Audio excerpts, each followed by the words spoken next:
దేవుని పరిశుద్ధమైన నామమునకు మహిమ ఘనత ప్రభావములు కలుగును గాక.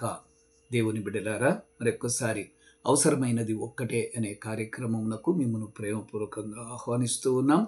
ఈరోజు మనం చదవవలసినటువంటి బైబిల్ లేఖన భాగములు సమూయేలు మొదటి గ్రంథము 15వ అధ్యాయం నుండి 17వ అధ్యాయం వరకు మనం చదువుకుందాం.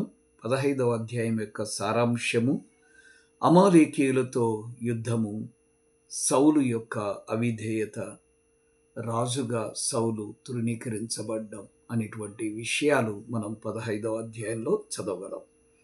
తర్వాత 16వ అధ్యాయంలో దావీదు సమూయేలు చేత అభిషేకించబడ్డం, దేవుని యొక్క ఆత్మ చేత అభిషేకించబడ్డం మరియు సౌలు దురాత్మతో నింపబడ్డం, దావీదు సితారాతో మరి వాయించినప్పుడు దురాత్మను వెళ్ళగొట్టడం అనేటువంటి విషయాలు 16వ అధ్యాయంలో మనం గమనించగలం.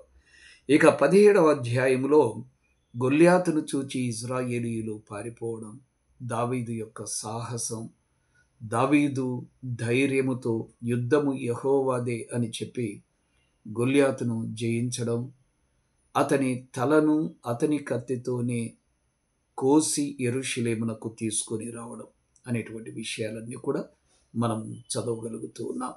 కాబట్టి తప్పకుండా చదవండి. రోజు 3 లేక 4 అధ్యాయములు చదవటం ద్వారా ఈ సంవత్సరం బైబిల్ను ఏ రకంగానైనా కంప్లీట్ చేయండి.